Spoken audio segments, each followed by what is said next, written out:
High বন্ধুরা, আমি সুমন কুমার বিশ্বাস। এখানে অনেকেই হয়তো সরকারি চাকরির জন্য এখন পড়াশোনা করছেন, অনেকে রেলের জন্য বা কেউ পুলিশের জন্য বা অন্যান্য যে চাকরিগুলো আছে army, BSF, group B, group সির জন্য পড়াশোনা করছেন। তো আপনাদের জানিয়ে রাখি যে এখন কোন সরকারি চাকরিটা পেতে গেলে আপনাকে অনেক পরিমাণে খাটতে হবে, কারণ এখন কম্পিটিশন অনেক বেশি হয়ে গেছে এবং তার জন্য আগে সিলেবাস জানতে হবে যে কোনো চাকরির ক্ষেত্রে কি কি সিলেবাস আছে। সিলেবাস না জেনে পড়লে সেটা কোনো লাভ দেবে না। কিন্তু একটা কথা মাথায় রাখবেন যে এখন প্রত্যেকটা চাকরির ক্ষেত্রেই রিজনিং, ম্যাথ এবং জিকেটা মাস্ট, অনেক ক্ষেত্রে ইংলিশটাও থাকে। সুতরাং যদি আপনার চাকরি পেতে হয় তাহলে কাট অফ মার্কসটা বাড়াতেই হবে এবং কাট অফ মার্কস যে পরিমাণে নিচে নামছে সেই পরিমাণে আপনার যদি পেতে হয় তাহলে 3টে বিষয় অথবা 4টে বিষয় কিন্তু আপনাকে যদি থাকে সিলেবাসের মধ্যে আপনাকে স্ট্রং হতে হবে। এবং এক্ষেত্রে দেখা গেছে যে সব থেকে ইজিলি যদি আপনি করতে পারেন, মানে মোটামুটি 30টার মধ্যে 30টা বা 29টা করতে পারেন, সেটা হচ্ছে রিজনিং। এই রিজনিংটা করার ক্ষেত্রে অনেকগুলো পথ অবলম্বন করতে হয়। যে যত কম সময়ে রিজনিং করতে পারবে সে কিন্তু ম্যাথের ক্ষেত্রে টাইমটা বেশি দিতে পারবে, কারণ এখন টাইমটাই হচ্ছে সব থেকে মেন। এবং এই রিজনিং পার্টটা প্রায় 25% থেকে 30% এসে থাকে এখন কোশ্চেনের মধ্যে। রেলের গ্রুপ ডির ক্ষেত্রে আপনার যদি দেখা যায় 30টা মতো রিজনিং দিয়ে থাকে এবং রিজনিং করলে অনেক ক্ষেত্রে সেটা ম্যাথের ক্ষেত্রেও আপনার সুবিধা হয়ে থাকে। আজ আমি আপনাদের সামনে আলোচনা করব রিজনিং এর একটা পার্ট, দিক সংক্রান্ত সমস্যা। সাধারণত আপনাদের বলে রাখি যে রিজনিং করার সময় পুরো বিষয়টা পড়তে হবে, কারণ রিজনিং এর মধ্যেই কিন্তু উত্তরটা অনেক সময় দেওয়া থাকে। আমরা কোশ্চেনটা পুরো ঠিক মতো পড়ি না এবং লাস্ট পর্যন্ত দেখা যায় আমরা জানা কোশ্চেন ভুল করে আসি। অর্থাৎ যেখানে আমরা কিন্তু 1 পেতাম সেখানে আমরা পাচ্ছি -0.25। সেক্ষেত্রে কিন্তু আমরা কাট অফ মার্কস থেকে অনেকটাই পিছিয়ে যাচ্ছি এবং এর জন্যই কিন্তু আমরা কাট অফ মার্কসের কাছাকাছি এসেও চাকরিটা পাচ্ছি না। আমরা আজকে যে বিষয়টা আলোচনা করব সেটা হচ্ছে দিক সংক্রান্ত সমস্যা। সাধারণত দিক সংক্রান্ত সমস্যার ক্ষেত্রে আমাদের সকলেরই অনেকটা কিছু ভুল হয়ে থাকে। সেটা হচ্ছে কি আমরা পুরো প্রশ্ন পড়ি না, কি চাইছে সেটা দেখি না, আমরা তাড়াহুড়ো করে ভুলটা করে আসি। আপনাদের জানিয়ে রাখি যে দিক সংক্রান্ত সমস্যার ক্ষেত্রে সাধারণত 3 রকমের প্রশ্ন আসতে পারে। প্রথমত আপনাকে চাইবে যে যে ব্যক্তি বা কোনো নাম দিয়ে দেবে রাম, শ্যাম, সে কোন দিকে গেছে বা কোন দিকে উপস্থিত আছে, অর্থাৎ যেখান থেকে সে শুরু করেছিল সেখান থেকে সে কোন দিকে আছে, অথবা দেবে সে কোন দিকে তাকিয়ে আছে, কিংবা দেবে সে কত দূরে গিয়ে আছে, অথবা কোনো কোনো ক্ষেত্রে কিন্তু দুটো জিনিসও দিয়ে দিতে পারে, যেরকম কি সে কোন দিকে আছে এবং কত দূরে আছে। এইবার আজ সাধারণত ভিডিওয় আমি আলোচনা করব যে সে কোন দিকে মুখ করে আছে এবং এর পরেও আমি একটা ভিডিও করব এই দিক সংক্রান্ত নিয়ে, সেখানে বাকিটা যেটা আছে সে কোন দিকে মুখ করে আছে সেটা আজকে আলোচনা হবে এবং সে কোন দিকে আছে এবং কত দূরে আছে সেটা আমি পরের ভিডিও আলোচনা করব। আজকে আমি আপনাদের সামনে প্রথমে একটা মোটামুটি সোজা এরকমই কোশ্চেন সাধারণত কিন্তু এসে থাকে গ্রুপ ডি বা আর্মির ক্ষেত্রে, হয়তো এর থেকে হালকা আপনাকে শক্ত কিছু বা হার্ড কিছু কোশ্চেন দিতে পারে, কিন্তু আপনি যদি নিয়মটা জেনে যান যে কোনো কোশ্চেনই পুরো ইজিলি হয়ে যাবে। তো এক্ষেত্রে আপনারা প্রথমে দেখে রাখুন যে কি লেখা আছে, একটু ভালো করে দেখুন যে এক ব্যক্তি প্রথমে দক্ষিণ দিকে মুখ করে তাকিয়েছিল, তারপর সে প্রথমে 90 ডিগ্রি অ্যান্টি ক্লকওয়াইজ ঘুরলো এবং তারপর সে 135 ডিগ্রি ক্লকওয়াইজ ঘুরলো, সবশেষে সে কোন দিকে মুখ করে দাঁড়িয়ে আছে। আচ্ছা, এই ক্ষেত্রে কিন্তু আমাদের প্রথমে কিছু কিছু জিনিস জানতে হবে, একদম ইজিলি জিনিস। যারা জানে তারা হয়তো অনেক কিছুই জানে, কিন্তু যারা জানে না আমি তাদের জন্য এটা বলছি। ক্লকওয়াইজ এবং অ্যান্টি ক্লকওয়াইজ মানে কি সেটা আমাদের জানতে হবে। ডিগ্রিটা 135 ডিগ্রি বা 90 ডিগ্রি বা 45 ডিগ্রি সেটা কি করে ভাগ করে সেটাও জানতে হবে এবং সবশেষে যে কোন দিকটা কি সেটাও আমাদের জানতে হবে। আমরা কিন্তু নিজের মন মতো কোথাও দাঁড়িয়ে পড়লাম, আমার বাড়ির বাঁদিকে এই আছে, ডান দিকে এই আছে, এই আলোচনা করতে গিয়ে মাথায় যদি ঢুকিয়ে ফেলি তাহলে কিন্তু আমরা অ্যান্সারটা দিতে পারবো না। সুতরাং আমাদের যেটা অরিজিনাল নিয়ম আছে সেই নিয়ম ধরে যদি আমরা চলি তাহলে কিন্তু আমরা পুরো জিআইটা করতে পারবো এবং অল্প সময়ে কিন্তু আমরা নাম্বারটা পাবো। সুতরাং কিভাবে করতে হবে তার জন্য এবার এটা লিখে নাও সবাই, আমি বোর্ডে এবার কিভাবে করতে হবে সেটা দেখিয়ে দিচ্ছি সব থেকে ইজিলি ভাবে।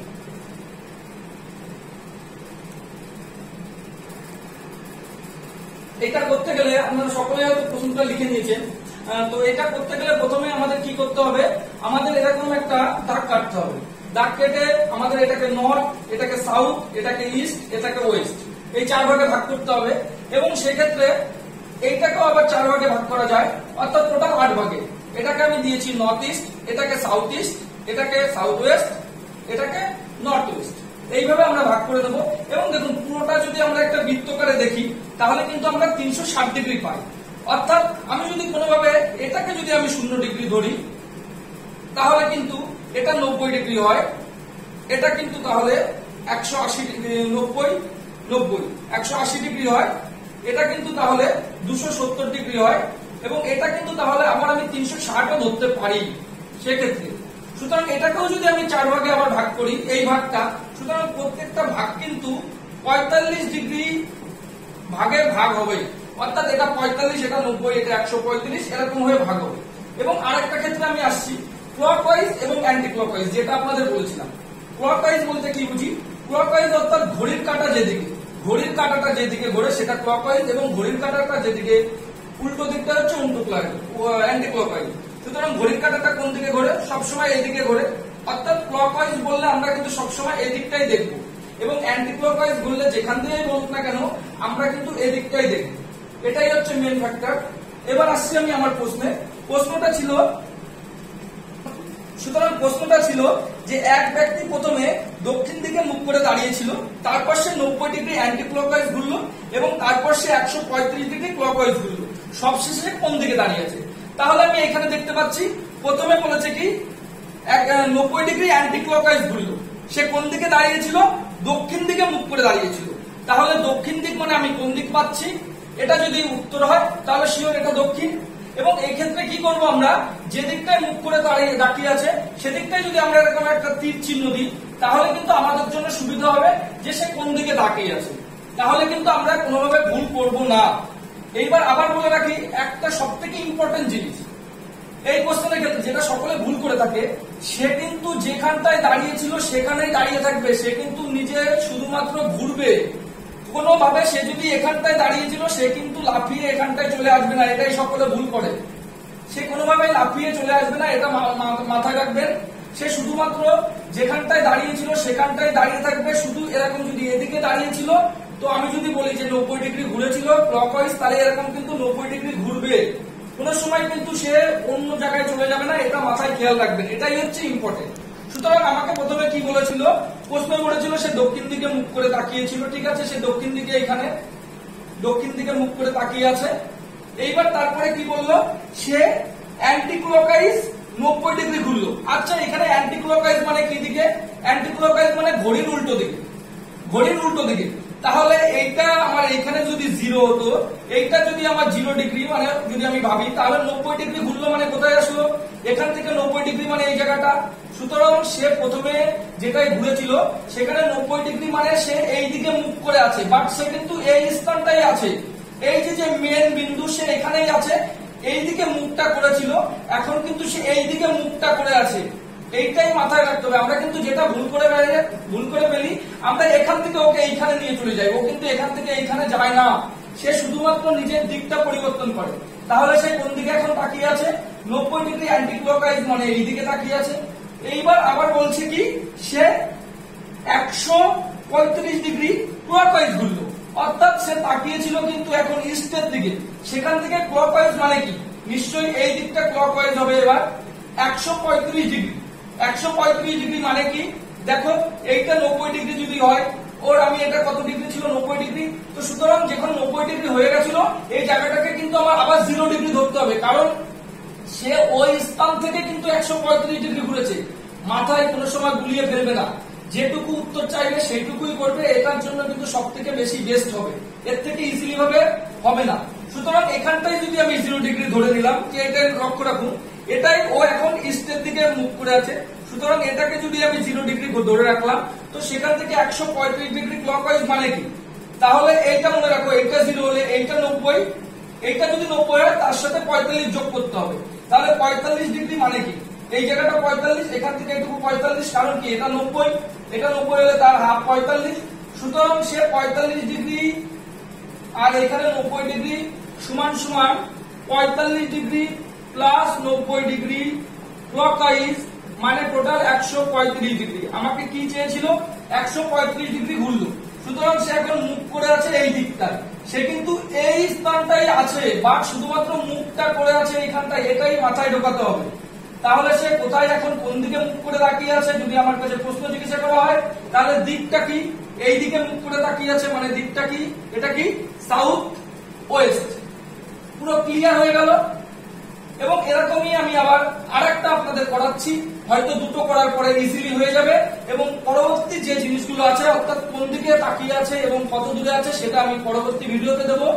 যদি আপনাদের ভিডিওটা পছন্দ হয় তাহলে অবশ্যই আমার চ্যানেলটায় আসবেন এবং সাবস্ক্রাইব করবেন, তাতে আপনাদেরই সুবিধা হবে। আমি চাইবো যে সকলেই যাতে চাকরি পান। আমি নিজে কিন্তু একজন গভর্নমেন্ট সার্ভিস করি এবং আমি আমার সময়টায় অনেক সময় অনেকগুলোই চাকরি পেয়েছিলাম। আজ আমি চাইছি যে চাকরির যা ক্রাইসিস তাতে অনেকেই চাকরি পান এবং তার জন্য জিআইটা অত্যন্ত জরুরি এবং সেটা আপনারা খুব ইজিলি করুন। আমি প্রত্যেকটা বিষয় এরপরে আস্তে আস্তে আপনাদের সামনে তুলে ধরবো এবং যাতে অল্প সময়ের মধ্যে করতে পারেন সেই চেষ্টা আমি করব। পরবর্তী প্রশ্নটা আমি দেখতে পাচ্ছি কি, পরমা প্রথমে উত্তর দিকে মুখ করে তাকিয়েছিল, তারপর সে 135 ডিগ্রি অ্যান্টি ক্লকওয়াইজ ঘুরলো, তারপর সে 90 ডিগ্রি ক্লকওয়াইজ ঘুরলো। সে এখন কোন দিকে তাকিয়ে আছে? আচ্ছা, এটা সকলে একটু লিখে নাও। আমার বোর্ডটা একটু ছোট আছে, এর জন্য আমি নিচে করলে হয়তো পুরোটা ধরবে না, এর জন্য একবার লিখে নাও, সুবিধা হবে। আবার বলছি, দেখো, পরমা প্রথমে উত্তর দিকে মুখ করে তাকিয়েছিল, তারপর সে 135 ডিগ্রি অ্যান্টি ক্লকওয়াইজ ঘুরলো এবং তারপর সে 90 ডিগ্রি ক্লকওয়াইজ ঘুরলো। সে এখন কোন দিকে তাকিয়ে আছে? এটাও ঠিক সে আগের নিয়মেই করবো। আগের নিয়মে করতে গেলে যে ছবিগুলো ছিল সেই ছবিগুলো আবার আমার আঁকতে হবে। আচ্ছা, আমি ছবিগুলো আঁকছি এবং এটা করাচ্ছি সেটা। সুতরাং দেখো, এখানে ছবিটা আঁকা হয়ে গেছে। পরমা প্রথমে কোন দিকে তাকিয়েছিল? পরমা উত্তর দিকে মুখ করে তাকিয়েছিল। আমি কিন্তু এইটাকে কিন্তু ধরবো, এইখানে সে তাকিয়ে এইখানে দাঁড়িয়ে আছে, মেন 0 পয়েন্টে দাঁড়িয়ে আছে। সুতরাং আমি যদি ভাবি সে এই দিকে মুখ করে তাকিয়েছিল, সুতরাং কোথায়? এই দিকে মুখ করে তাকিয়েছিল, নর্থের দিকে। সেখান থেকে কি বলা হয়েছে? সেখান থেকে সে 135 ডিগ্রি অ্যান্টি ক্লকওয়াইজ ঘুরলো। আচ্ছা, এখান থেকে 135 ডিগ্রি অ্যান্টি ক্লকওয়াইজ মানে দেখো এরকম করে ঘুরলো, এটা কিন্তু 90 ডিগ্রি হয়। আমি এইভাবেও করতে পারি এবং তারপরে এইটা, সুতরাং এটা কত হলো? 90 প্লাস 45, সুতরাং এটা 135 ডিগ্রি। 135 ডিগ্রি কি অ্যান্টি ক্লকওয়াইজ ঘুরলো। সে কিন্তু এখানেই আছে, আমি বারে বারে একটা কথা বলছি, সে এখানেই আছে। সুতরাং মুখটা শুধু এইদিকে হয়ে গেছে, মুখটা হয়ে গেছে ইজিলি। পুরো একটা করতে 30 থেকে 40 সেকেন্ড টাইম লাগবে। এই জিনিসটা সবসময় মাথায় রাখবে যে নর্থটা ওইদিকে এবং সাউথটা এইদিকে, ইস্টটা ওইদিকে, ওয়েস্টটা এইদিকে। সুতরাং এখনো এইদিকে মুখ করে দাঁড়িয়ে আছে। তারপরে কি বলেছে? তারপর সে 90 ডিগ্রি ক্লকওয়াইজ ঘুরলো। 90 ডিগ্রি ক্লকওয়াইজ মানে এখান থেকে 90 ডিগ্রি কোন দিকে? ক্লকওয়াইজ মানে হচ্ছে ঘড়ির কাঁটার দিকে। সুতরাং এদিকে মুখ করেছিল, এটা 45, এটা 90, এটা 90 ডিগ্রি। সুতরাং সে এখন কোন দিকে তাকিয়ে আছে? North West. সে এই দিকে তাকিয়ে আছে, কিন্তু সে এখানটায় উপস্থিত আছে, কিন্তু এই দিকটায় তাকিয়ে আছে। ভেরি ইজিলি এইভাবে এক একটা করে প্রত্যেকটা করো, দেখো যে কোনো দিক সংক্রান্ত সমস্যা সমাধান হয়ে যাবে। এবং আমার চ্যানেলটা যদি ভালো লাগে, আমার এই প্রচেষ্টাকে অবশ্যই লাইক দেবেন এবং বেল বাটনটা টিপবেন এবং পরবর্তী ভিডিওর জন্য অপেক্ষা করবেন। আমি আশা করছি এর যে দুটো যে জিনিসটা আছে সেটা আমি খুব শীঘ্রই ইউটিউবে দেবো, যাতে আপনাদের সুবিধা হয়।